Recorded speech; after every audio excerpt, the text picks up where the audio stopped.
Priya. So anybody can recite? Bhaskar, Bhavani, please read. You should read. Then only we can learn our language. Yes, please. Yes.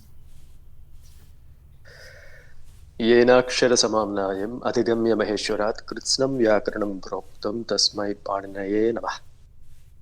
So येनाक्षरसमाम्नायम् अधिगम्य महेश्वरात् कृत्स्नं व्याकरणं प्रोक्तं तस्मै पाणिनये नमः.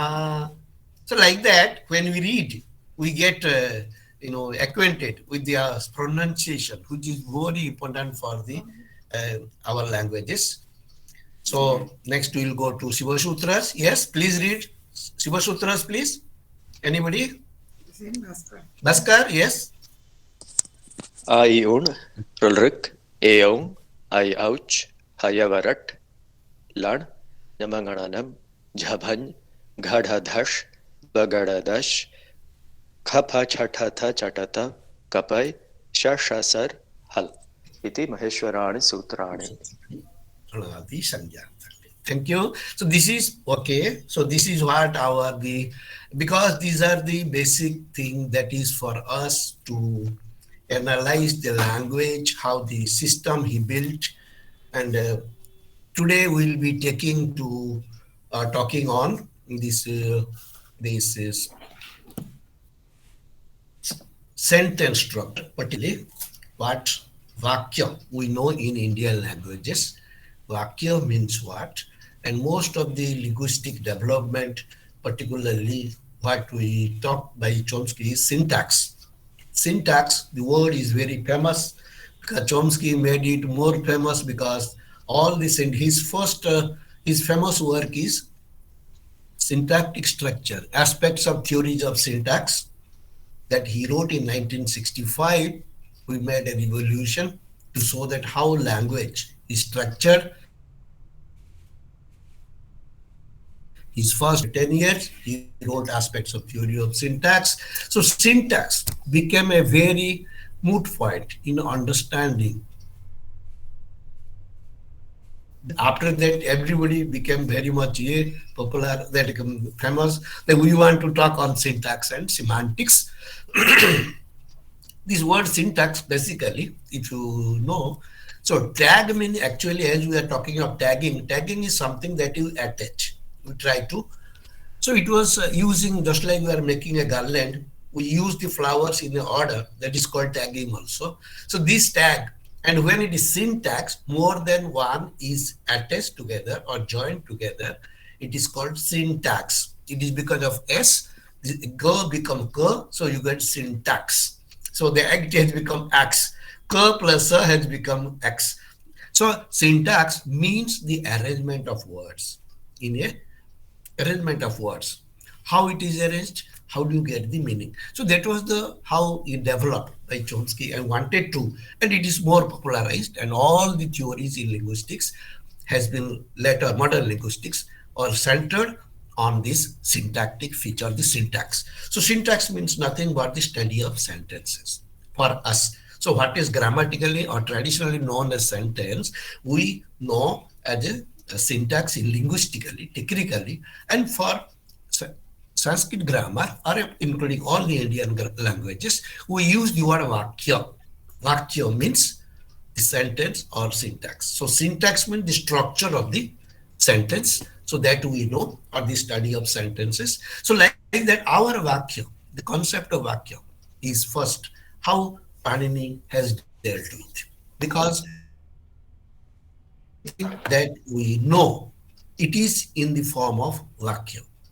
So I had given there also, and I have sent to this thing, a vakya and a word, sentence and word. So there is always a conflict in linguistics theories. Whether word is independent of syntax, sentence, or sentence is made of words, in that way it is there. But for us, so word and sentences are inseparable. They cannot be separated. It is first sentence through which we use the words. First sentence here means the syntactic meaning. Unless we have a meaning fixed in a particular order, We do not use, we cannot use the words. Which word to be used, how you select. So this is how the sentence came into picture, the study of sentences, which Panini had done when in 500 BC. See this concept of sentence or vakya. Panini has used the word vakya. But as far as we know, Panini has not defined many things, but they are implied, understood. He has analyzed. So, which means, so many of the words were very much frequent as well as known to the people, but not understood, for which he has tried to explain what is Vakya and how this concept of sentence or syntax today we are talking about, how Panini has dealt with in Sanskrit language. If you look at this definition, as I told you, the term Vakya is not directly defined by him, but has named the, so he calls it Sabda Sangya. So Vakya is a Sabda Sangya. What can be spoken? Vakya means, so we have two words used in our languages. If you look at this, one is Vakya, another is Vachya. With a Vachya, we call the meaning, Vachyartha. We say, no. Vakya is the name of that action. That is called Vakya. Vakya means that can be spoken, and Vachya means that should be spoken. That means which is the meaning of it. So Vachya and Vakya both are used in that context. Panini used this the sutra. It is derived. So it is the root is one Vacha dhatu. But from that we get Vachana, Vakta, Vachaka. All these words we derive from Vacha dhatu. So this Vacha dhatu has two forms, or derives to two forms. One is Vakya, another is the Vachya. How do you get this? For that he gives you the sutra. There is a sutra, Ruhala Honyak, Rukaranta and Halant. While talking about Krut, I had told you, but just I'll show you now. So Ru and Halant. So here Vachadhatu is Halant, Chakaranta. No? So that's why it is Halant. Because it is Halant, what happens? It takes, there are two suffixes, Yat suffix and Nyat suffix. I had shown you. So here if you take Yat suffix, you get Vachya. Okay. So there is a sutra called Ata Upadha, Upadha Dirgha. Vacha, A become A, Vacha, Bacha plus Ya, Bachya. But what must be spoken?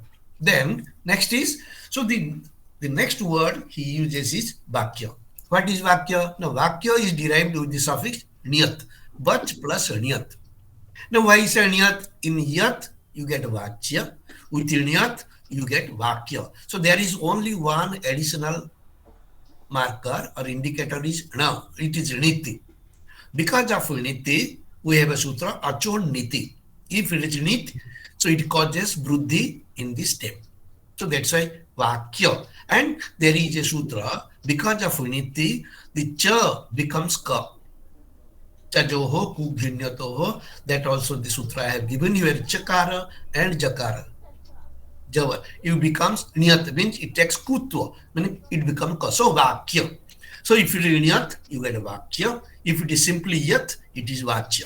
So this way he has given. Now what is the sutra he has used? Next please. The sutra he says, Bachaha Asabda Sanyayam. Okay, so the sutra he says, Bachaha Asabda Sanya. So what is Vakya? It is a Sabda Sanya. So he used the word Sabda Sanya. What is Sabda Sanya? Now, it is here when you say Sabda, which Sabda? Is it a word or a sound? So I told you, I'll always remember, Sabda means everything. It is meaning, it is the sound, it is the word, as well as also it is the sentence. So Sabdanusasana does not refer to only one sound, Sabda. Sabdanusasana means the study, the whole language, whole grammar. That is meaning, sentence, word and sound. All the four aspects are covered in the term Sabda. That's why Sabda Sangya. So it is just a unit of meaning. It is just a unit of language which makes us to express, communicate different types of. That's why he says Sabda Sangya. He doesn't say that. So Vakya is derived as a Sabda Sangya with these two rules. Okay. However, so he does not define it directly, as I told you, but his commentator, because when everybody talking about how can you do this without definition, now you should understand. So grammar, Panini's grammar is beyond words. It talks about the word level, beyond word level. That means always is sentence level, which is always an abstract entity, which is always a unit of meaning. It remains always in our mind in a very neutral form. You don't see it. You cannot see. We can see the words we are writing or this whatever we are seeing. It is just for the our eyes. But in mind, nothing is seen. Everything is merged. That's why the concept of Sphota we'll talk about. Now, Katyayana, who is the first commentator on Ashtadhyayi, Panini Sutra, who made some kind of remarks, comments, saying that he wanted some suggestion, some change in the Panini Sutra, only in 1000 sutras, 1200 sutras, for which Patanjali wrote Mahavashya. So he is the first person to actually talk why you are not defining, how can we should understand. So Katyayana only in his Vartika explains, you just look at this, Akshyatam, Sabya, Karaka, Visheshanam. When you are using, Akshata here means the verb. Always text verb is a very centrality of this syntax. Akhyata is verb. So Akhyata, verb, when it is preceded by Abhyaya, Karaka and Visheshana. Three parts of speech in Sanskrit. Always I had told you, out of the four, Akhyata, Kriya, Nama, Akhyata, Upasarga, Vipaka. Four types of words are used in the language. And our Pratipadika represents Abhyaya, Nama is Visheshya and Visheshana. So these are the three category of words which are used in a sentence along with the verb. So they are used with the verb. So that's why I say Akhyatam. With these words is enough to be told. It is definition given by Katyayana. And even in the next Vartika he says, Ekating Vakyam. Always remember, it is Katyayana in his Vartika first time gave a definition.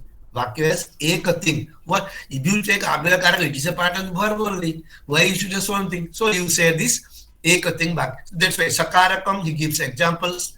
Vodanam Pachati, Savisheshanam, cooking the rice. So, Murdu means softly and very gently. Ekating, this is the second one. Ekating Vakya Sangyang Bhavati. He is telling, it is Katyayana's Vartika. He says, Ekating is enough. Ekating is Vakyam. The Kriya is enough. For Ekating, Ting is Kriya Pada, because Ting Anta, we say, no, that's why Ting. So Panini, now Katyayana makes use that Ekating is Vakyam. Why he say, when you say this, Patha means read, whether it is a sentence or not, we will come to this discussion how in linguistics, the concept of this Ekating, how it was debated and how Panini has solved these problems in understanding what sentence means, whether it is only with all words or only with one verb is enough. That also we'll see that I'll be talking about. It is Katyayana only has opened this and it has been interpreted linguistically now today very much, for which we need to see that how Panini was so precise, how meanings were conveyed in a very systematic way. Next, we'll see now. Then the next was given by Kasika, which is the first complete commentary on Ashtadhyayi. It is 6th century AD. Katyayana belonged to 2nd century BC, 3rd century BC, after Panini, before Patanjali. But Kasika, who first wrote the complete commentary of all the 4000 sutras. Before that, there was no Patanjali only explained only 1200 sutras based on Katyayana's Vartika. So this sutra of this Kasika, he says, Ekartham Padasamu, Ekartha Padasamu, a collection of words which gives one meaning. So here Kasika is emphasizing on unity of meaning, one meaning. Sentence gives one meaning. Word gives his own meaning, but sentence gives the meaning, a totality of meaning. So words conveying a single meaning, collection of words, Padasamuha. So he's saying Padasamuha. We are not using Sabda. You always look at in grammar, Pada is important because it's a grammatical term. Yeah, next please. So conveying the single meaning. Then comes to actually Bhartrihari. I had sent you the verse. Always remember, Bhartrihari is the only person first who gave a complete philosophy of language. What Panini had thought, what Patanjali had analyzed and explained, based on that, Bhartrihari has written in verse form. In shlokas, I had told you earlier, 2000 verses in 3 parts. So yes, in his first part, it is called Brahma Kanda. We will be doing sometime if you are interested. I plan in the diploma course, we will talk about that. So he says, so the Pade Navarna Vidyanti. So there are no phonemes in the word, nor are there parts in the phonemes. There is no absolute difference of words from the sentence. This was very much emphasized, clearly stated by Bhartlori in his Vakyapadya. That was so. Next, so this is what the concept we had in the sentence. Now we'll go to this, how Panini says this. Go to next. So now there are certain rules which Panini has provided, which speaks of the sentence structure or sentence norms or rules. What sentence means, how do you make a sentence, how do you know this is a sentence. So these are the certain technical issues which has been explained by Panini, why it is very important. Now if you in 1920, when Chomsky wrote his first article, that what do you know when you know a language? Everybody claims I know the language, but what do we know? We do not know anything, but we claim. But how do you claim? So grammarians, always linguists, try to explain the underlying current or the possibilities, how man claims that he knows the language, what he knows, how many words, how many sentences, what is a sentence, we don't know anything. But still, we say that we know it.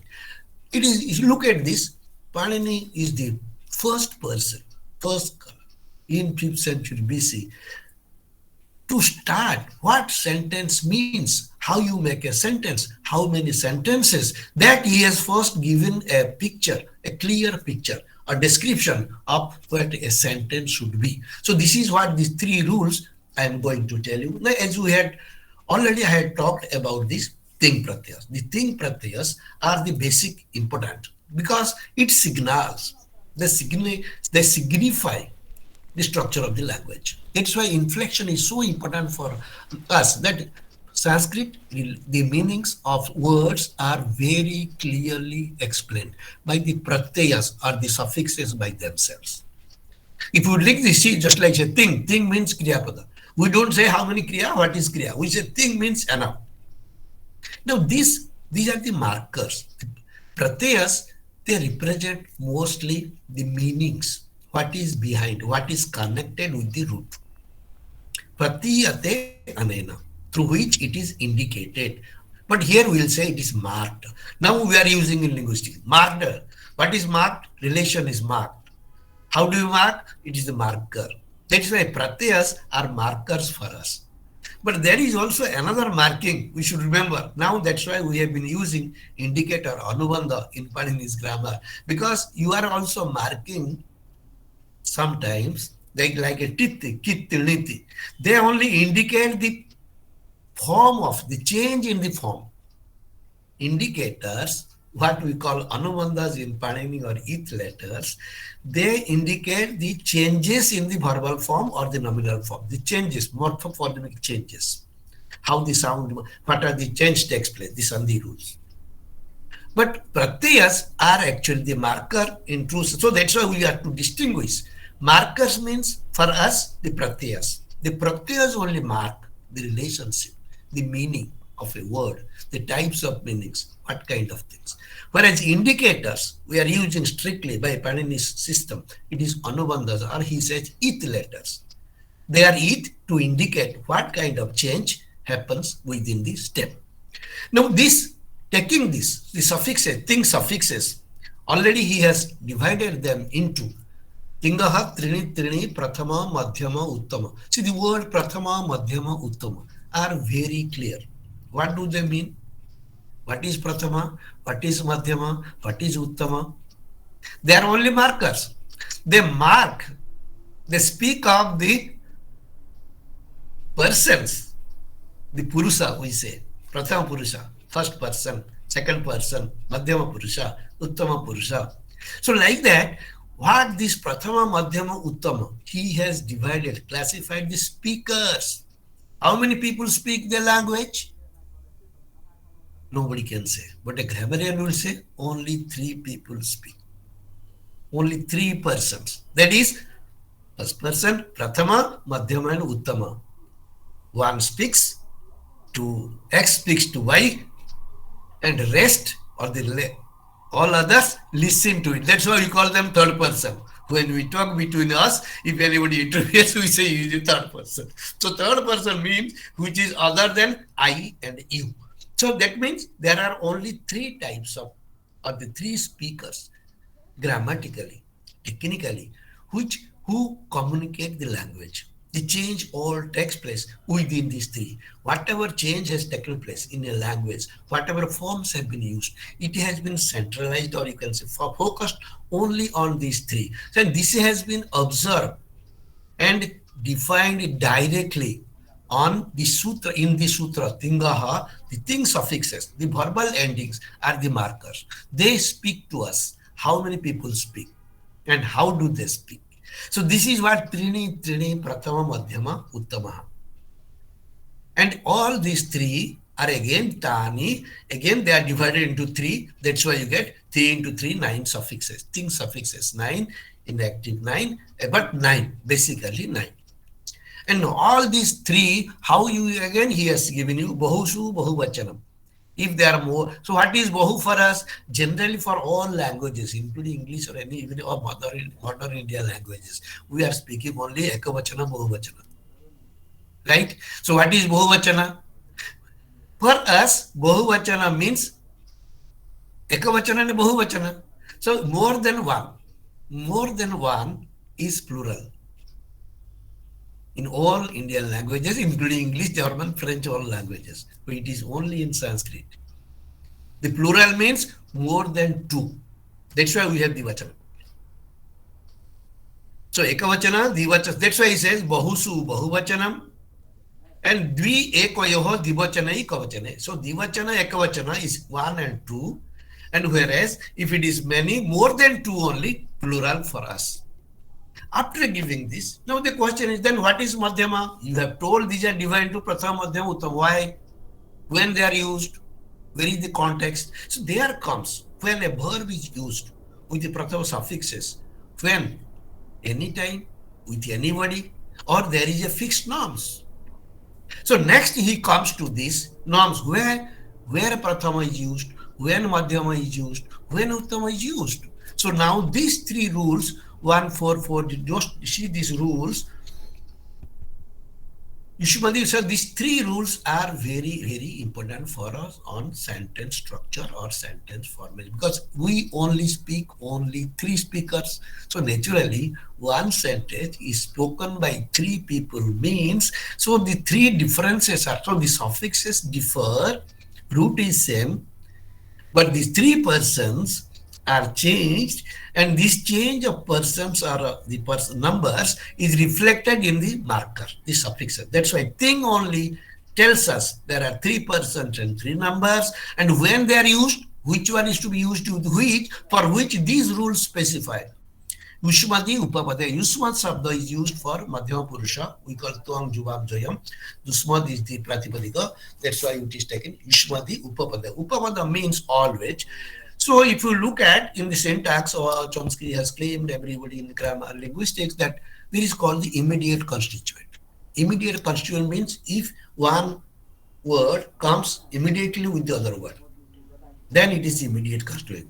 Just like Rama Gachidese, Rama is going. So he is going goes with Rama. So that's why it is a syntax. It has a N and V. They are in immediate constituent. So the relation of immediate constituent is very popular and famous. But in Paninian system, the word used is upapada.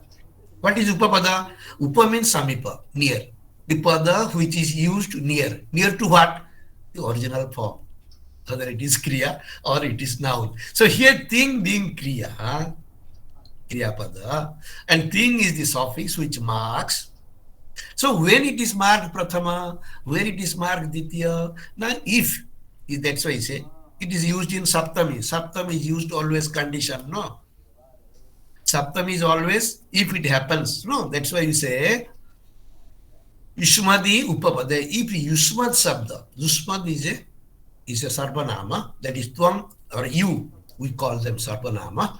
So when Yushmad is used, and if it is in samanadhikarana, this word should be very much noted clearly. This is the technical term used by Panini, samanadhikarana. Samanadhikarana means in linguistics it is used as agreement. Agreement means there should be agreement between noun and verb, we say no. If it is singular, it should be singular. If it is first person, it should be first person. That is how a grammatical sentence is formed. This is called agreement. And this agreement is known as, for us, it is Samana Adhikarana. What is Samana? Samana Adhikarana, when they are in the same status, same person, same number. So this Samanadhikarana condition is important for our agreement and co-reference, we say sometimes, because they refer to each other. You cannot have a subject without the verb, or you cannot have a verb without the and for kindly, just please note also the word subject is not used at all in our Sanskrit. It is Panini, the word karta is used only for agent. Because the confusion has started by using subject and agent in the English grammar, so in linguistics, because when case grammar, I will come into that when we will talk of Karaka, the case relations which are used here, the subject and agent has confusion in the linguistic itself, and later on this word has been removed, means taken away, but what Panini has used the word karta has stands for only for agent. So the agent and verb relations, if they are in the same substrat samana adhikarana, if the same person in the same number, the verb, whatever suffix is used, if you say ti, it is first person singular. If it is she, it is second person singular. If it is me, for us, it is third person. So what is third person? For us, Uttama Purusha. In English, it is first. Okay, there I use only that order we have to remember. But these three are marked. So if it is ti, it is first person singular. If it is she, it is second person singular. You can see these examples where we have gachati. Gachasi means you are going. Gachami, I am going. Here Panini has given a different order. Now look at this. First thing we will come to now. So what is happening? I will explain the meaning of the sutra. So Yushmadi Upapade. If Yushmad Sabda is in the vicinity, Upapada means nearby. Near to whom? Not physically. Remember, this immediate constituent, though they are talking of a physical construction, physical units, relations, but ours is semantic relation. Upapada doesn't mean it should sit nearby. Even you are at a distance, the relation father-son relation can be understood if it is mentally only. So this Upapada here for Sanskrit, the Panini system, Upapada, it is related. It is very close. Who is closely related to the verb? So when Yushmad Sabda is directly related to the verb, the suffix is si. So there we call it Madhyama Purusha. There, when Yushmada is there in the Upapada, in the vicinity, means mentally, semantically. So our have semantic doesn't have separation. Semantics is always attached with syntax. Syntax, we cannot talk without semantics. That is the basic difference between modern linguistics and Paninian linguistics. Panini does not allow to speak of any construction, any structure, whether it's word or sentence, without meaning, without relating to meaning. So the structural linguistics only wanted to analyze the forms without meanings. But Paninian system never allowed. So meaning is the first. And the sentence or the word, they are only used in relation to meaning or with the meanings. So that is why he says Samanadhikarana, grammatically agreement between the Yusmat and Bhar. So if they are in Samanadhikarana, and another word he has used here, Sthanini api madhyamaha. So what is madhyama? So if Yusmat is Upapada and in Samanadhikarana, and even it is Sthani always I had told you that sthanivat bhava, when a word is used in a sentence, sometimes the word may not be seen, as I told you, adarsanam lopa according to Panini's thing. Lopa does not mean it is totally gone, it is absent, not seen. She says adarsanam. Adarsana means there is no darsana. You don't see it. Just like we believe God now. You see darsana. You don't see the murti. But darsana remains in the mind. That, yeah, I saw the God, I felt that. The adarsanam lopa, here it is used the word sthanin. So sthani means even it is not present. Sthanini api. Even, so sthanivat bhava is used when something is absent, not seen. So not seen doesn't mean it is not there. So that is why the example that is given is, I will be coming to that. That is, suppose when you are saying, so the debate was done, and if you read this generative linguistics, they wanted to explain whether reading or reading, when you are saying reading, do, whether they are sentence or not. The imperative forms, when they are used in a language, go, pad, we say padha, in Hindi pad, bus, come. When you are using these terms in any language, do they represent sentence or not? So there was a debate, there was discussion. If you look at this, that is why I am giving the sutras. All the linguistic problems discussed and debated, and still debate is there. Panini has given clear-cut solution how to deal with the sentence, how to understand a sentence. Whether with the verb or without the verb, if a sentence is used without the, suppose in pata, there is no subject, is no agent is not there, it is not understood, it is not seen. When you say go, you don't say you go, it is understood, because everybody knows that. Mind knows, understands. So, but whether it is a sentence or not. So, when you are going to describe a sentence, it is not necessary everything should be present. If it is present only, you will say it is there. If it is not present, it is not there. So that was the question or doubt, and debate was done, that is was going on. You will get a lot of literature, and there is a book by Paul Kipaski, who has written some theoretical problems in Panini grammar. In the beginning, grammar was understood only morphology. Panini system was understood as a morphological grammar, no sentence structure, no syntax. So this that was the problem which Kipaski has given answers in this book. The some theoretical problems in Panini's grammar. It is published in 1982 by Bhandarkar Oriental Research Institute. You should read that how he brings it up. Wow, Panini's system is more syntax based. How sentence tradition say vakya pradhana, and how sentence is connected with the meaning only, syntactic and semantic relations. That is how he brought into the picture. Then comparative study was done. So linguistic theory changing many times based on the clear-cut understanding of Panini's grammar. But unfortunately, our Indian linguists do not read Panini.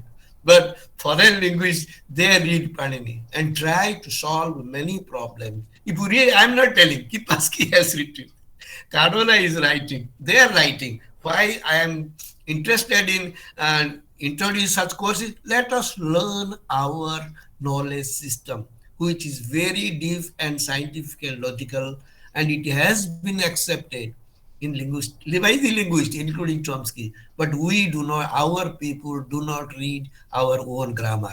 So this is how, but see the sentence structure, take any language you know. So what you get? Three types of sentences. So one is with Madhyama, if it is in co-reference or you say agreement. This agreement phenomena is described in linguistics as PNG, they say. PNG means every verb, finite ending, that is the or going, etc., or even jauchi, which we are talking, these suffixes, they represent person and number. Per P for person, number for number, and gender for G. So this P and G is very commonly known by our linguists.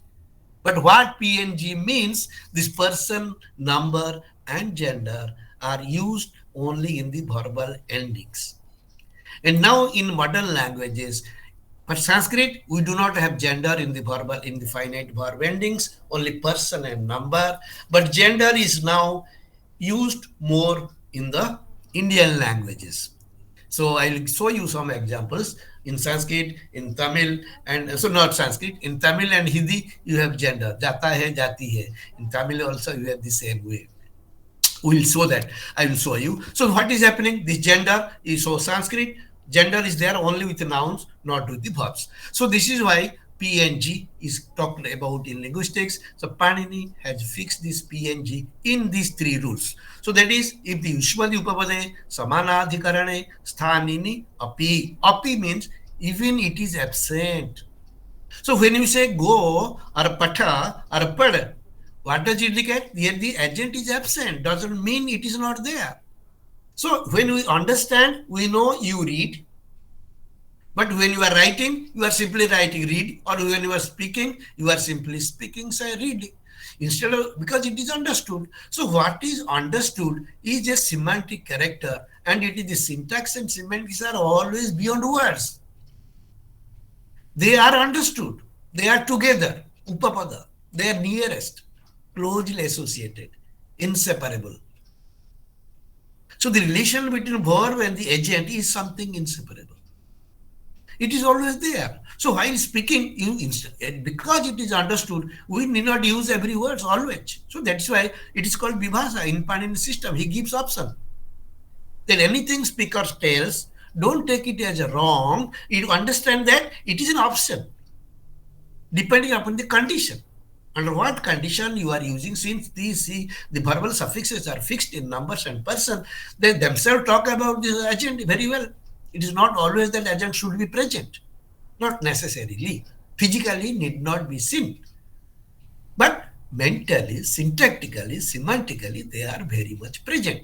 So that's why sthanini api. So this gives the solution for this, whether sentence, whether read the imperative forms, read, go, come, pad, whether they are sentence or not. Panini has clearly given this explanation. If we understand the sutra, he says sentence need not be always with words jammed together. Sentence can be even one word. That's why what Katyayana say, ekating vakyam. Even one verb form can be a sentence also, because it speaks of the sentence meaning with person, number, etc., etc. Even karta, present tense is there. So how it is happening is, so this is what the first sutra he explains in this. It is to be lengthy, though Panini sutras are precise, but sometimes when there are necessity, he used the words to clarify, to give a clear-cut instruction that sentence need not be always with all words, but verb is important. That is what he is saying, that even one verb can make a sentence also, which is because it is first thing, it is involved with the samanadhikaranya, that is agreement. And second thing, it has the feature of sthanini. Even it is absent also, the sentence can be correct. It is a sentence. So it should be taken into account that absence of word does not mean it is not there. So upapada doesn't mean physically it should be said with you, not necessarily. But you know, because they are connected internally. Yes? Yes, Gopal? Yes?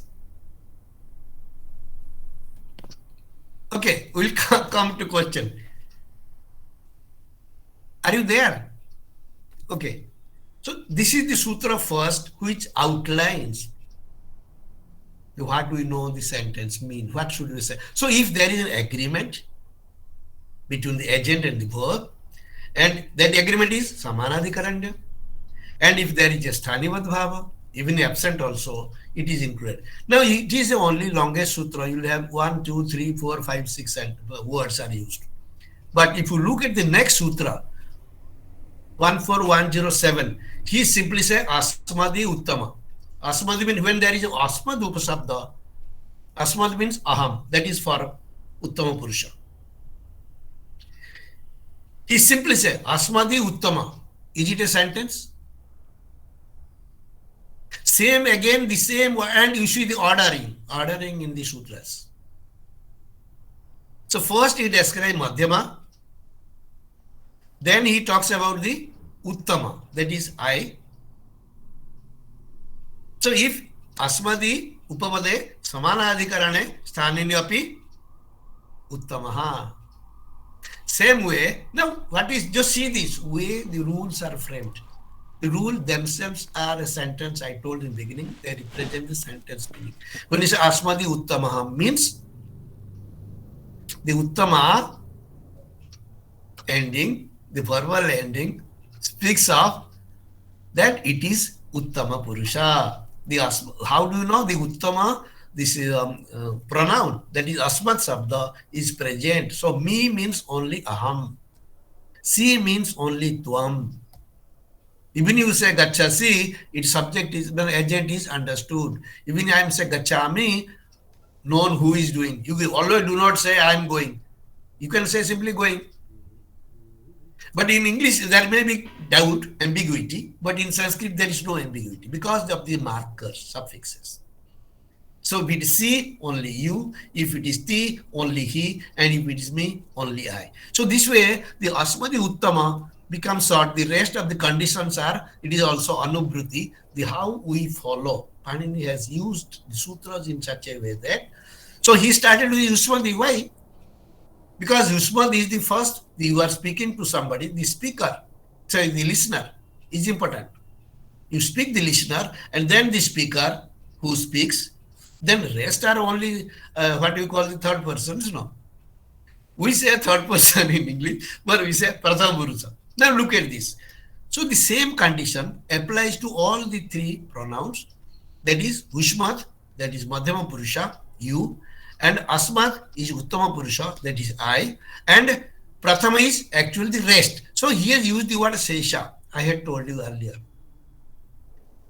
It is a specific device of Panini. The Sesha word is used to explain the bulk amount. The definition of a word or a sentence when they are used or explained or defined. So there are certain entities which can be described because they are single or directly understood. Like you and I, they are only single, one person. That is, I means only Aham or I, and you means only you. There is no multiplicity. But the multiplicity comes to the only other persons more than he or the rest of the people, rest of the listeners are third person. So that's why rest, Sesha. It is difficult to define what is Prathama. But he has defined the word Prathama by negating Asmat and Yushmat. If you know I and you, the rest are no, rest are third persons.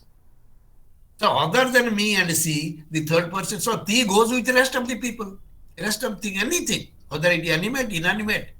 Brukya patati, Rama patati, Balaha patati. T comes with anything other than I and you. Clearly distinguished. Sesha. We have Sesha Sasti. So wherever there are bulk amount or major amount which are infinite, infinite is dealt with Sesha. We have Sesha Bahubrihi. Tatpurusha compounds are many, very varieties. After describing everything is what is Bahubri? It is Sesha Bahubri. Sesha means rest. That means the limited which can be distinguished. So these forms, Asmad, Yushmad, are clearly distinguished by their one singleness. I means I, you means you. The rest of the people are rest. That is, T comes with the rest of the people. Marker. So that is how. These are rules. Yes. These are rules 105, 107, and 108. I am wondering what is 106. Yes. That I am just because of the 3%. These are very this 106. It is an indirect statement that is for indirect purpose. It is used praha secha manne upapade. If I think when you are saying some indirect expression, I think you will be thinking that the food is for me, but he has eaten. So there is a difference. While direct and indirect speech, we make the difference between I sometimes become he also. Okay, so that aspect is dealt in 106 because that is a more complex. I'm not technical. I'm just simply defining the three types of sentences. That is first person, second person, and third person. How they make a sentence, what are the criteria used by him, and how, because it is easy to see this, Sheshe Prathama. So we are talking first three persons, that is only indirect. When you come to varieties of sentence, I'll also come, there are other aspects also, but just see the first.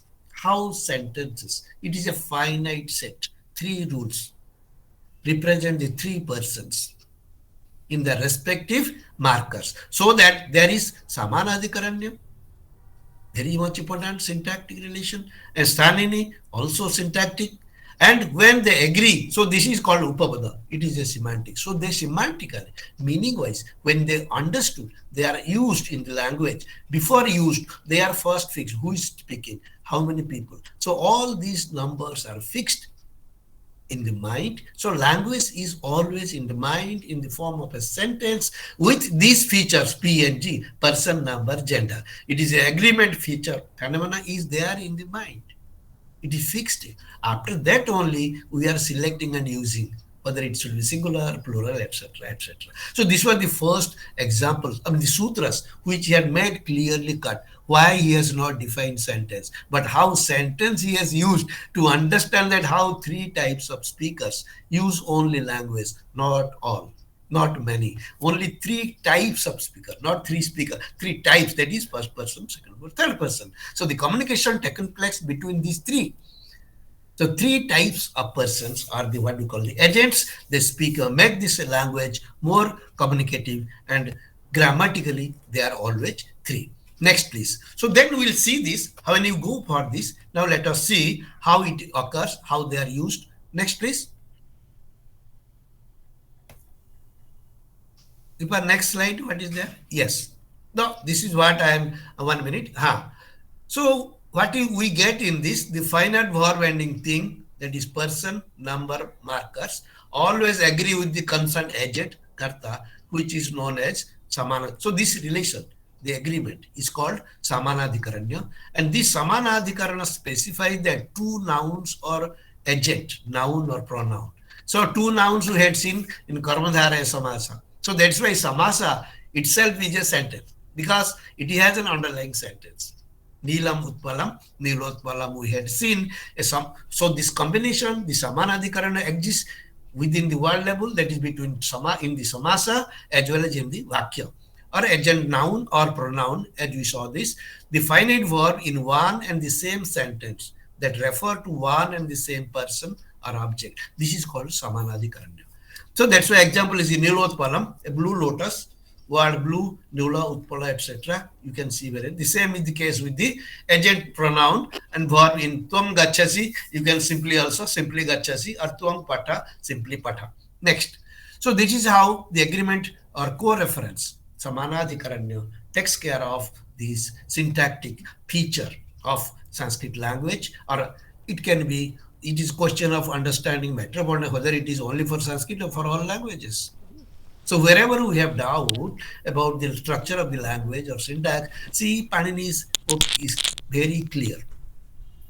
He gives the clear-cut descriptions of a sentence or a word. So that is how the sutras are used and how it is interpreted by the commentators, and now how it has been taken by the linguists to solve many problems, how Paninian system has been a source of the inspiration. Next, please. You said that Panini uses the word karta, agent, and not subject. What is the exact difference between the agent and subject? Yes, we'll come.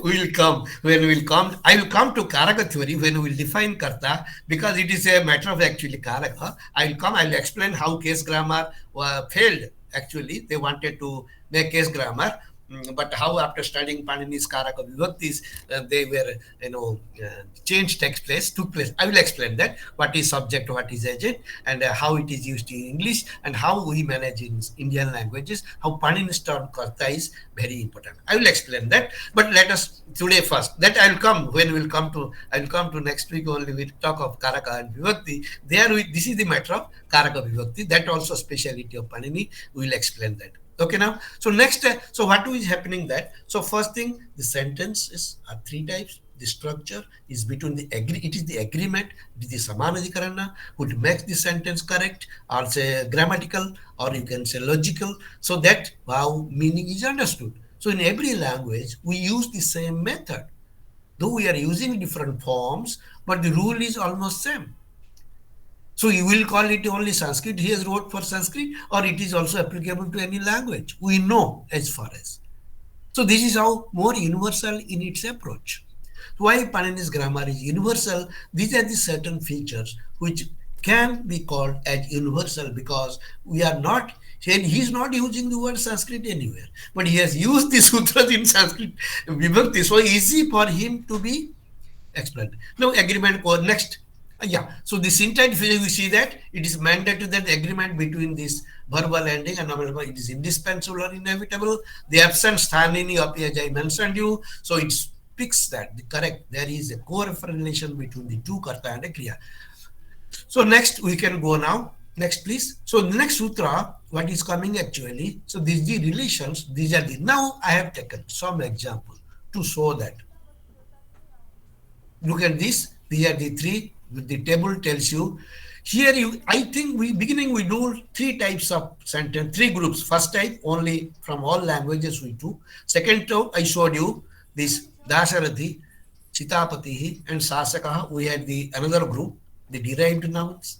And then the pronoun is he, the saha. And pronoun in all three genders also. Sha, masculine, sa, feminine, and thought is neuter. So pronoun includes all the three genders. So in the third person pronoun, saha, including all the nouns.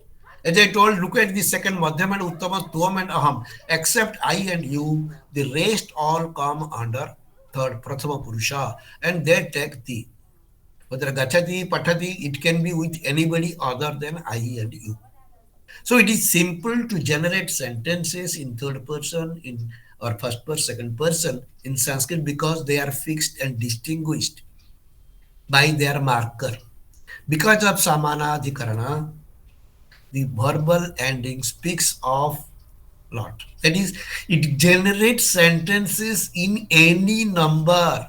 We have 2000 rules. If you know this rule, the third person singular is ti, you talk anybody, any sentence in any number other than I and you. Rama gachati, Sita gachati, Hari gachati, Vyagra gachati, Yanam gachati, Pavana bahati. So ti is added with any other noun used in language. Open. Take the use with any sentence, you make correct.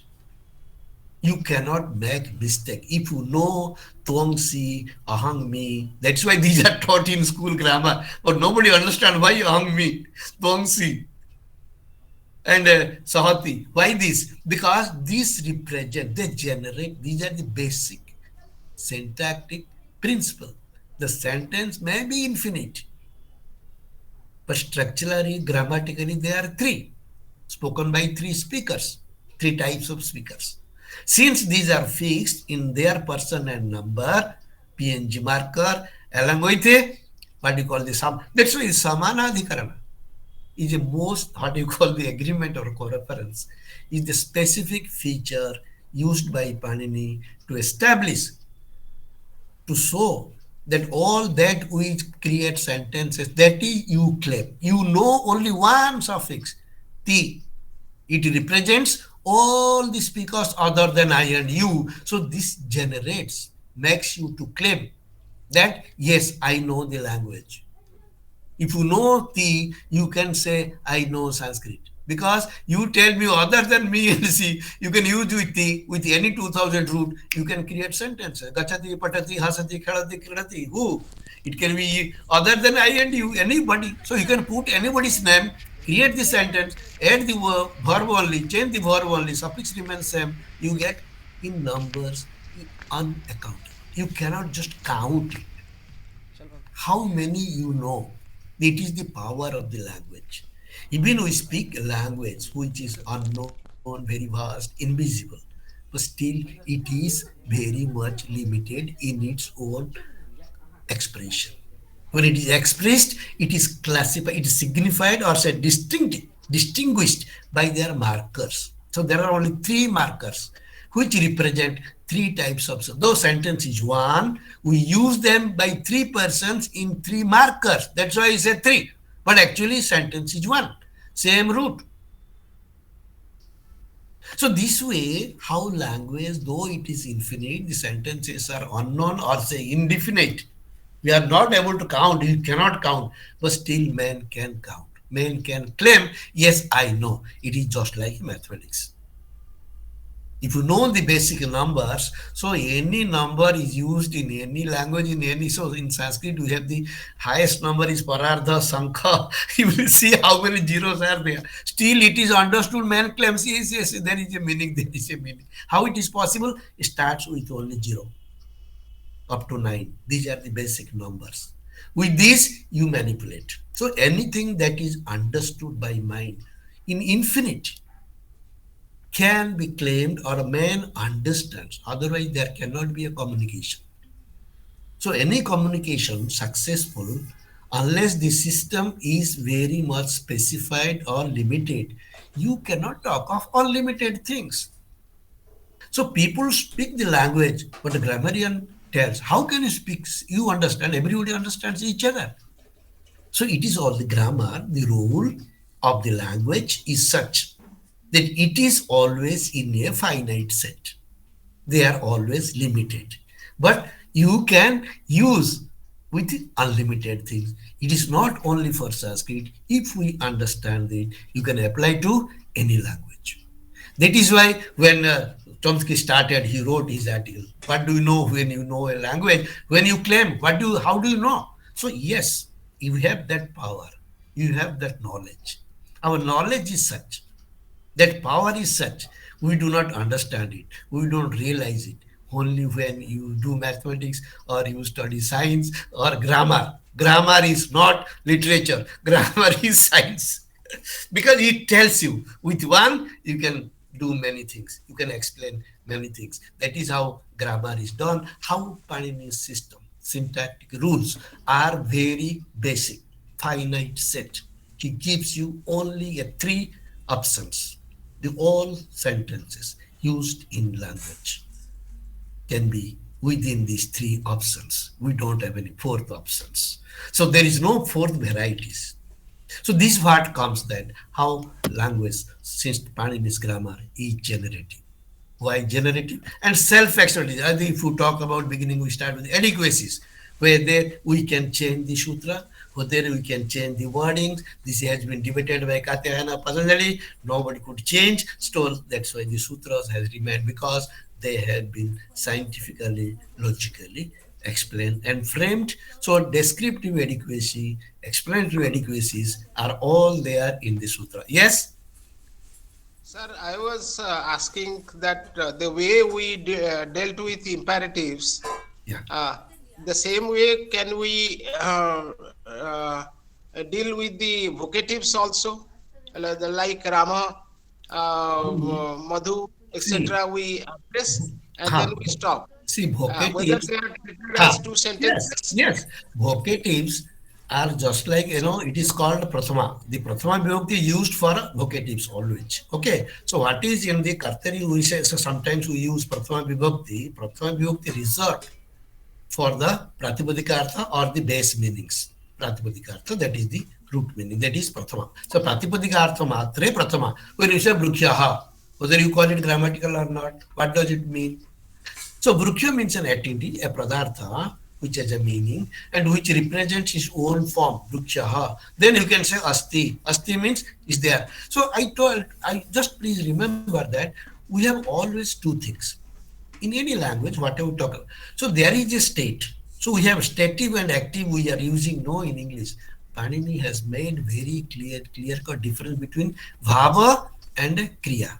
Kriya means the action, the activity, actually when it takes place. Before activity takes place, it remains in its own state. We call it Bhava. Bhava means the state form. Bhu sattayam bhavati. Bhavati, how do you mean it is there? What is there? When it comes into use, when it is used, prayoga, then the form changes. No. So Kriya and Bhava are the two levels always. All the word forms from verb to noun, these are all represented always in the two levels. So whatever we say, imperative, these are only different aspects of activities. The verb, that's why I say different aspects, moods. The mode of action may be different, but the subject-verb relation cannot be changed. Because Samanadhikarana is something that is very much inherent between them. That is why they cannot be taken as one. So one cannot exist without the other. So this is the basic idea, is that whatever we know, We know in the one, only we try to communicate in different forms. So the variations takes place only when you use the language. Before you use, it remains as a one. That is why the concept of spoda, it remains as a one unit.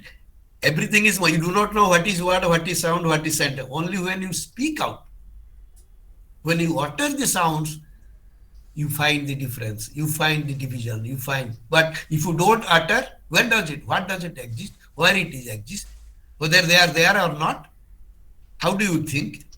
So there is a level. That is why what is inside. That is why syntax, sentence is not just outside. It is always inside. It is always used in a systematic rule. It is all. That's why language is a Buddhista. It is everything is there in a one form. But only when it is used, the different forms comes out according to the context, according to the condition, according to our knowledge also. We make mistake, then we blame that this language is bad. It is not like that. It is all our mistakes. No mistake in the language. People speak very correctly, confidently. Only we make when we do not understand, we say there is a wrong, there is a mistake, or this is good, or that is bad. Okay, so we'll come to that next day. So next we'll see also.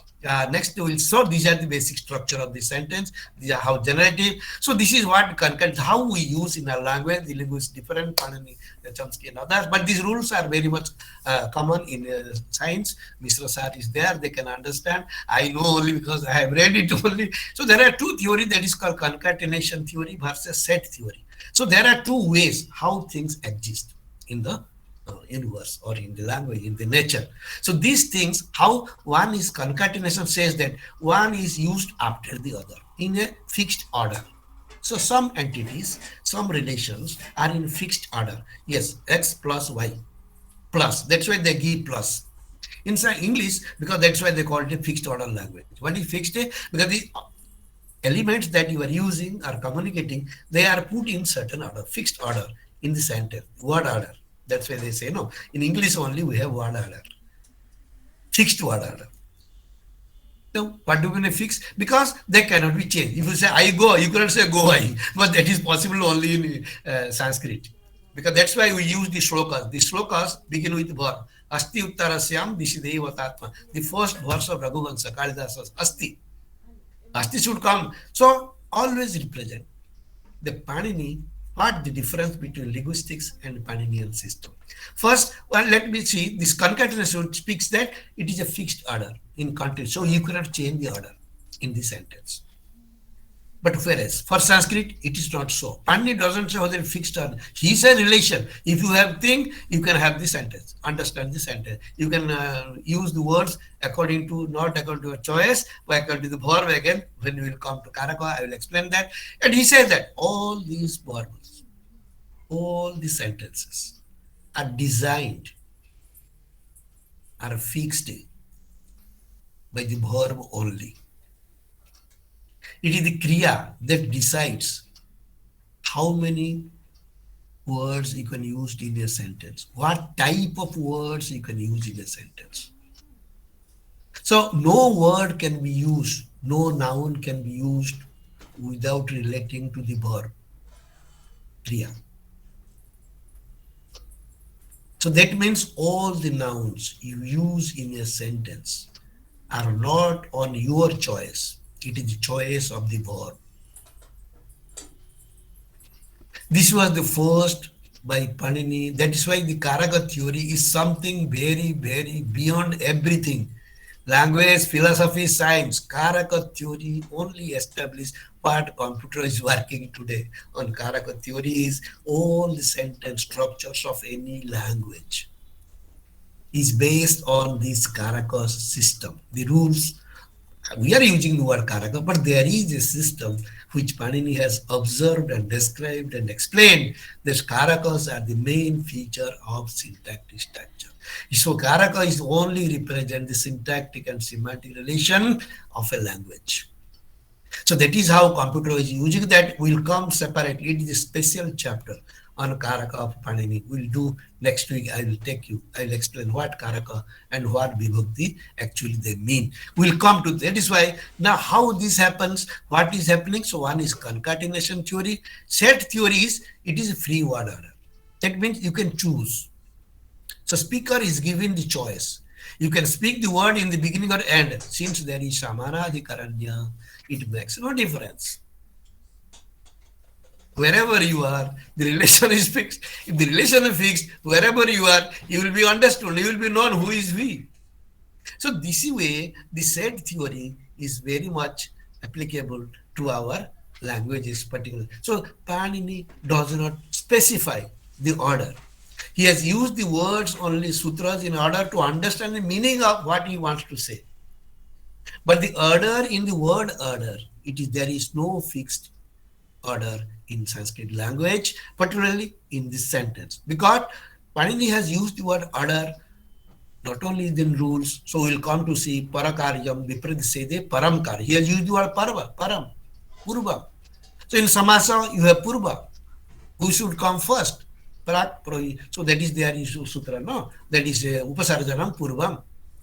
So when you make a samasa, the word which is used in the prathama vibhakti should be used in purva first. So in many places where it is very, very mandatory, even upasarga is used before the dhatu, not after.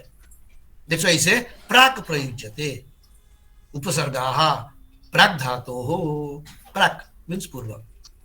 Similarly, when you come to this, purvam, he says that samasa, purvam, then you have also purva and para relation. And para, he starts with the pratyayas. Pratyayas are always after the dhatu. So pratyayaha parascha 311, 312 tells you that all the pratyayas used in the dhatus are coming after the dhatu only. Dhatu after dhatu. Pratyayaha parascha para. So para and purva words are very clearly used by Panini. So but this comes when the structure of the word. Prakriti, pratyaya. So pratyaya is added to prakriti, after prakriti, not before. So that is why we make difference between pratyaya, upasarga, etc. Will come with grammatical things are there. But see that set theory allows the words to be used in any place, but because of marking, samanadhikaranya, their meaning is understood. That is why in Sanskrit shlokas, even they speak everything in shloka. Even whole astronomy, mathematics is spoken in shloka by Aryabhata, who has written whole Aryabhatiya in 145 shlokas. How you understand shlokas? So shlokas are nothing but a composition of one sentence. They represent one sentence. That's why for every shloka in Sanskrit text, you will find the comment give you the anvaya. Anvaya means how the words are to be understood. So they are put in grammatical order according to their markers. So in poem, it is free. That's why poets are very clever. They are very free. They can use any word anywhere, but they follow Panini's grammatical rules. Otherwise, their words cannot be understood. Their meaning cannot be understood. So commentators try to explain them that how these words used in shlokas even can be brought down in the form of a sentence in a particular order with their marker, vibhaktis. From that, you will get all the meanings. So that's why set theory it is a more open system, makes people to speak in any way, no problem. But if they are grammatically agreeing in their own, so that makes a sentence correct, even a speaker, the speech is correct. Yeah, next please. So I will show you something that is how it is applicable to our languages. So this same rule, how it is applies to Indian languages, I will just show you that whether it is Sanskrit, Tamil, and now look at this, how this agreement takes place in all Indian languages, including Sanskrit. Because their Sanskrit is, so it is a question of, yeah, these are the suffixes already we have given. Next, please, next sentences go. Yeah, this we have already seen earlier. We had talked about thing. Go to the sentences. Do you have now that I had given you? Indian languages. Next. Indian languages. Is this for other language? Look at this. So if we take this, yeah, these are the suffixes used for different Indian languages. If you that singular, it is Tamil, you have avan, aval, adu. Three markers are there for masculine, gender, etc. Odia, we have it like this. And I also, can we go to sentences? Now look at this. So this is the whole structure of Indian languages. How Panini's agreement, Samanadhikaran, is applicable to including, no. Sentences are there. Next, please. Next slide, you saw. These are already given, already explained. These are also explained. Next. Examples, please. Next.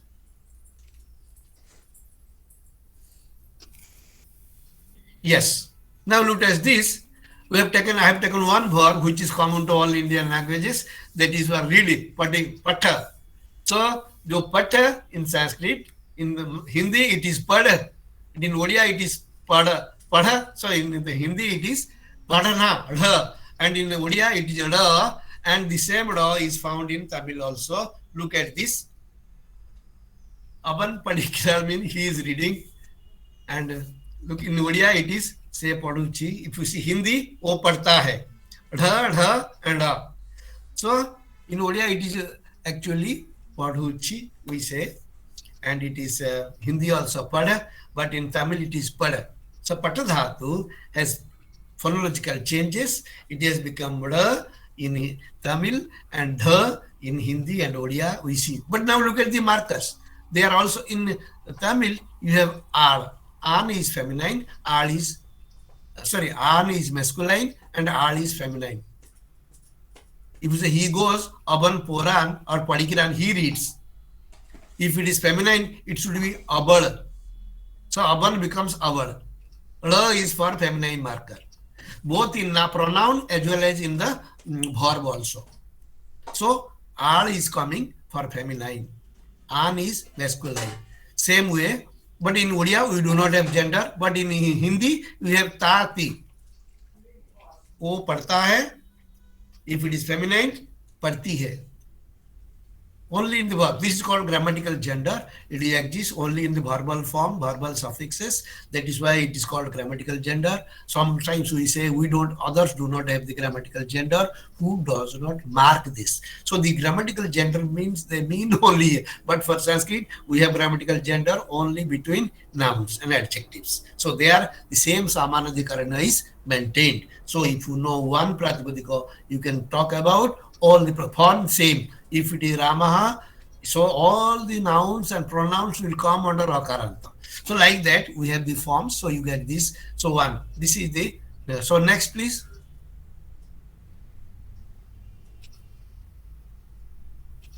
Yes. So these are the, again, interpretation that we have given, noun, NP, VP. So all this way, how the words has been used, and I have given some expression. This, whatever is taught in linguistics today, in whether it is syntax or semantics or morphology or things, how Panini's grammatical system has absorbed, but has more explained, more systematically, without any ambiguity.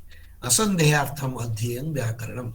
So whatever, if you just read sometimes this book of, you read Cardona, you read why I am giving this reference, because these are the scholars, Paul Skipaski and Professor Cardona.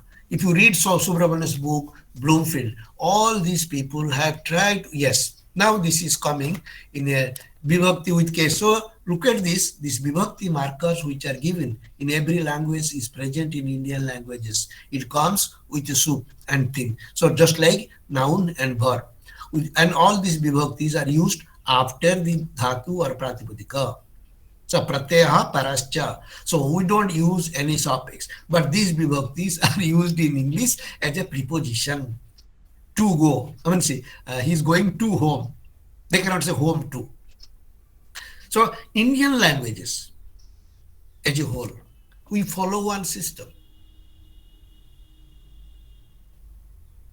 So we are interpreting our languages in terms of preposition, etc., etc. And prepositions are again different from our prefixes. So that also grammatically how it is distinguished different are there. So now here the examples, if you look at these past, so what we find is that these are the basic four languages I have taken. So I have taken Tamil, Odia, Hindi, and Sanskrit. Any difference you find, any rule you need. So Panini's one rule is enough, the Samanadikaranya, what he speaks about. And the same Sthanivat Bhava also is present very much in every language. Even in Tamil, they say, Padi, you read it. We'll say, Pada, read it.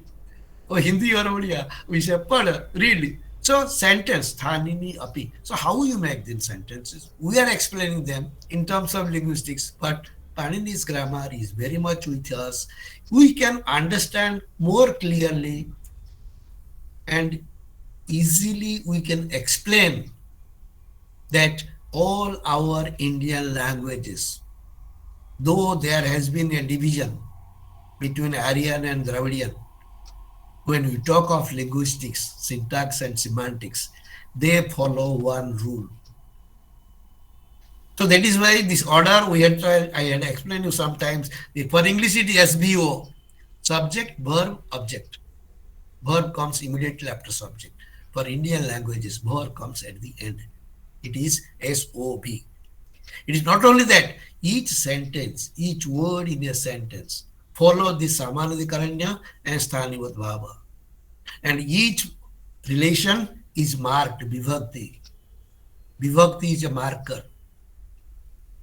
We call it case marker because they use case relation. No, they say case. We say bus case marker. But our it's not only case. It is a karaka vibhakti. So we have vibhaktis. How do you get these vibhaktis? When do you use these vibhaktis? Anywhere we like. So there is also a question. How you decide this vibhakti is used here? It is not used arbitrarily. It is also logical. Panini has given rules that these vibhaktis, which are only markers, what do they mark? They mark some relation between them. So there is a relation between verb and these nouns. The relations are marked. The relations are not the meaning of any word. These relations exist only at the sentence level, in the sentence. When the group of words or nouns used with the verb in particular relation, that is called karaka. That will be dealing separately what karaka means, why you need karaka, why you should read. Because whatever change we get in this language, from where they are coming, when they are coming, we are not deciding by our own. It is decided by the verb. So there is a relationship between verb and nouns. Now, how many relations we have? How many nouns you can use in a sentence? Nobody answers. Panini only answers that how a sentence is framed with the specific relations of nouns with the verb. It is the verb that talks about the sentence. That's why Ekating verb, why he has said the Kriya Pada is important.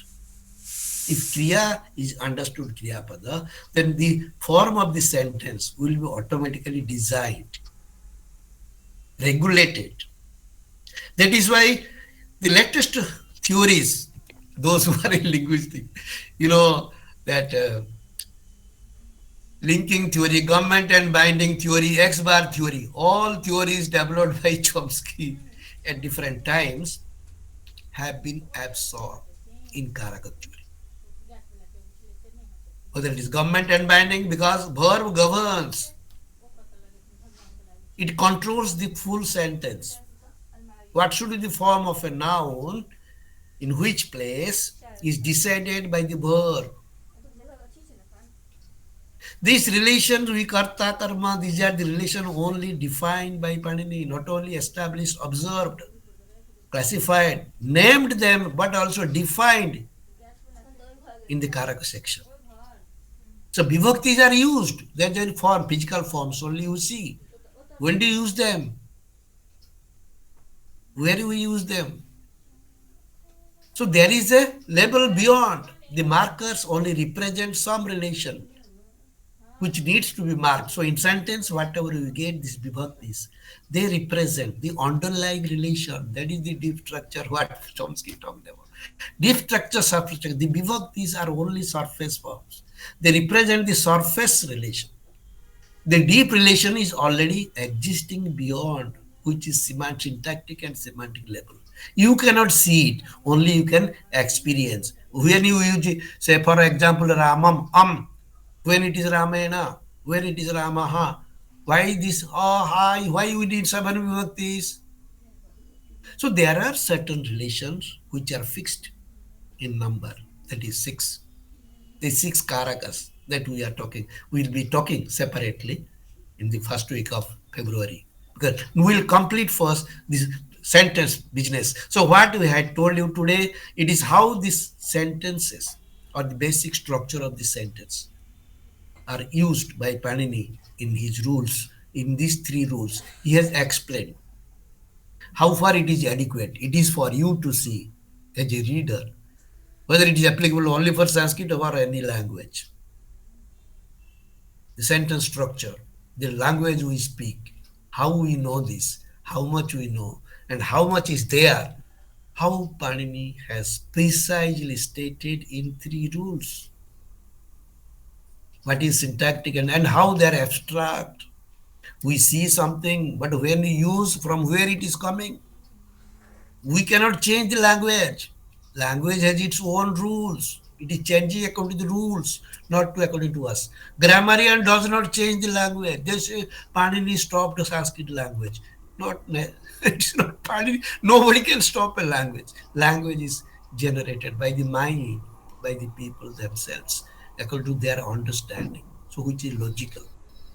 Panini establishes, justifies the language spoken by the people are scientific, logical. People cannot be. That's why Prayoga Anusarana, Prayoga is the most resort for the grammarians, for the linguists, that if it is used, it must be correct. Whether you know it or not, but the grammarian job, linguist job is to describe how far it is correct, where it is correct. So this is how the grammar Panini is generative in its own nature, and that's why. So Chomsky, when he wrote generally, first salutes Panini. That mine is not the generated grammar. Panini has written, and when in 5th century, 500 BC. So 500 BC, he has analyzed the language with utmost care. That is why this observational adequacy, descriptive adequacy, or explanatory adequacy, what we are now developing the parameter to explain what is a sentence, what is a correct grammar, what is a universal grammar. Panini has followed all these features, all these characters, all this nature that we get in the language has been clearly defined, not only observed, he has defined, described it logically, so that we are not able to change the grammar of Panini. Patanjali could not do. Katyayana could not. Tried.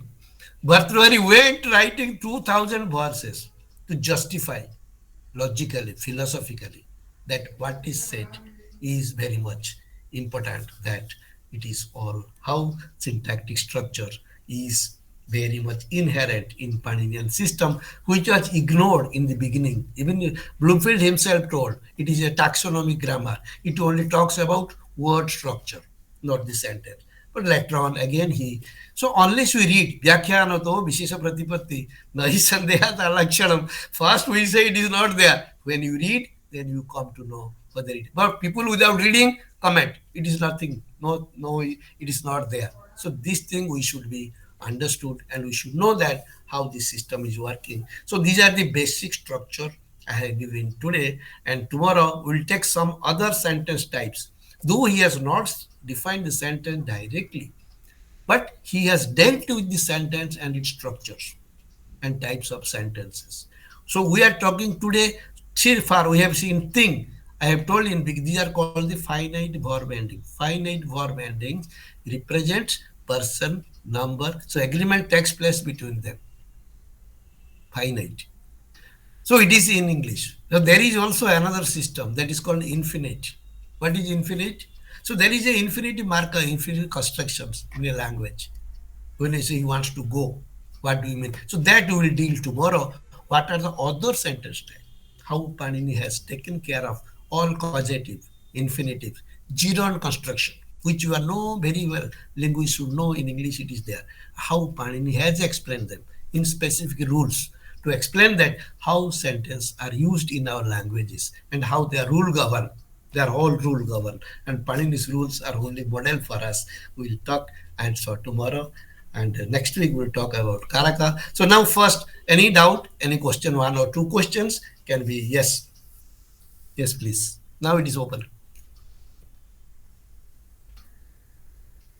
Always we have to apply in our languages. Then we'll find that how far it is true.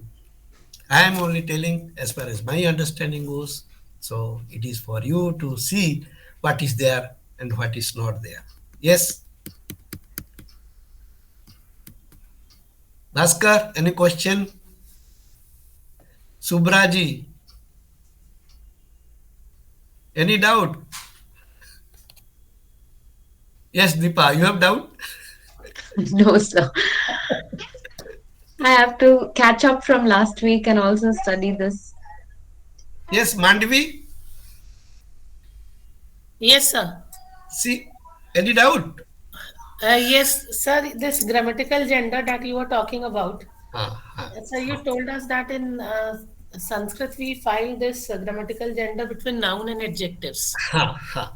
Yes. But in So we say Sundaraha Purushaha, Sundari Stri, Sundaram Banam. So yes, sir. adjectives are inflected according to the noun, three Yes, sir. genders. But then you do not get in the verb. Yes, sir. That is not there in the verb. But Yes. sir, Hindi language, do we find it between nouns and verbs? हाँ, जाता है, जाती है. जाती है. Yes, sir. Yes. So also in Tamil also it is there. Okay, sir. And in Yes. German language also, sir, I suppose. Yeah, European languages, that is how gender is considered as a part of the grammar. Yes, Okay, sir. this is a grammatical feature. It is not a lexical feature. But in Yes. Sanskrit, it is more lexical. Because in Yes. Hindi, it is a very big problem. Because you do not know which word is masculine or feminine. You say American, you say. Yes, sir. Yes, That sir. is the only difficulty in Hindi, that this gender system is very confusing. Yes. Of course, in Odia we do not have gender system, but in Tamil it is very clear. The gender Yes. system is very clear. So gender is a part of the grammar. That's why, but person numbers are mandatory, compulsory Yes, in sir. every language. Yes, sir. Okay. So gender is only an optional feature, but that is Yes. found in some languages. But these three are taken as the grammatical feature of. So basic all the finite sentences, finite verbs Yes, sir. represent these three things, whether it is only for Sanskrit or for all languages. Languages. Now, Yes. always we have to see whether Panini wrote only for Sanskrit or for languages in general. Sir, now Maximum. I will try Yes. to observe it in some dialects also, sir. Definitely, definitely. Dialect of Hindi. Let's see, When sir. we talk of sentence or language, so Panini also talks about dialects. We have, Yes, sir. so those who are interested, I will show you the book. You should read that how Panini has dealt with all aspects of linguistics, macro linguistics. That is what you call sociolinguistics. This is called the psycholinguistics. All there is a book written by V.S. Agrawal. The Panini as known, India as known to Panini. There is a Hindi book also, Hindi translation. You should read. Then you will find all other aspects we talk in language have been absorbed in are discussed in Panini rules also, but we are taking only the core Yes, sir. aspect, Yes, the sir. Yes, micro sir. level. I am trying to always present the the micro level of Yes, sir. analysis, which are universally applicable to language. So V.S. Yes. Agrawal, India, as known to Panini. Yes, This and there book. is also a Hindi book has come. One second, one second. I see this book is with me. Thank to Gopandu Mahanti who gave me this book. Panini Kalina Bharatiya. It is also in Hindi Okay, available. sir. Okay, so this is Chowkhamba Vidya Bhavan, Varanasi, Chowkhamba publication. You can see. So this is how the books have been written one after the thousand. If you read Cardona, you will see the bibliography, how many pages, how many works have been done. Yes. Any other thing, please? Subraji, you are silent. Any comment? Just let us see that we have to always compare. We have to know ourselves. That's all. We should know along with linguistics. If we read our grammar, whether it is Panini or you should read your own mother grammar, the grammar of Tamil, Hindi, Gujarati, Marathi, Odia. Then we will understand how much linguistics has taken us to where it has taken us. It is good. We should know. Then only we will know where you are and what you are. We are not able to assess ourselves. Always we look at others. We only praise others. We never praise ourselves, our system. That is the tragedy with the Indian system. We don't read our own thing. We know every system has a logic, but we should know our logic. We are not, we should blindly follow. But we must assess ourselves, our knowledge system, how deep it is, how scientific, how logical. Whether it is that we should know only that my idea is that let us learn our own knowledge system also, know about it. Then we will be able to keep the balance. So no language is bad, no science is bad. Every subject is good to us provided we understand. We keep the balance because everything talking something. So we cannot just take it that mathematics, science, what is all without mathematics, no science. And when I went to linguistics class in Deccan College, do you know those who are linguistics? We had a great linguist of India, great linguist, Professor Ashok Kelkar. You cannot just imagine what kind of scholar he was. Nobody can be compared with him, even today. He used to say first, if you don't know mathematics, don't come to linguistics. Straight. You cannot imagine.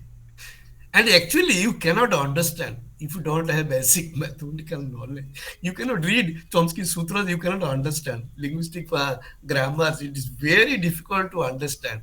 But how computer is using, because the systems is so precise and logical. But let us do whatever we know, we'll try to make use of it and make understand that our system is no way inferior to any other system. We have much more to do. We have much more scope for us in computer and linguistics to study Paninian system. It will open the gate for any language we study, particularly Indian languages. We will have more access and more authority that, yes, I know my language. It is not that we have also. It is not that only they are talking, we should read. So their books are thousands of rupees. Our books in 100 rupees, 20 rupees. So 40 rupees. Indian grammar books written, 40 rupees, 20 rupees in Indian languages. But if in English, you read thousands of rupees, 40,000 one book. I showed you that day. I gave the reference, no? That is British English grammar, Cambridge English grammar. It is some 40,000 book, 40,000 rupees. Can you imagine? 1,800 pages we are reading, purchasing, but our 100 rupees book we are not reading. We must know, assess our knowledge system, and we must be aware of our system, that how much we are putting. Okay, so thank you. Think always that read sheet and think. Let us see, and all PPTs will be shared. Anybody needs, always Deepa is there, and any doubt always ask me, and we'll try to share only. Yes, please. Thank you, sir. Thank you. you. So thank you so much. Thank you. See you tomorrow. Thank you. Thank you. Thank you, sir. Namaste, sir. Yes.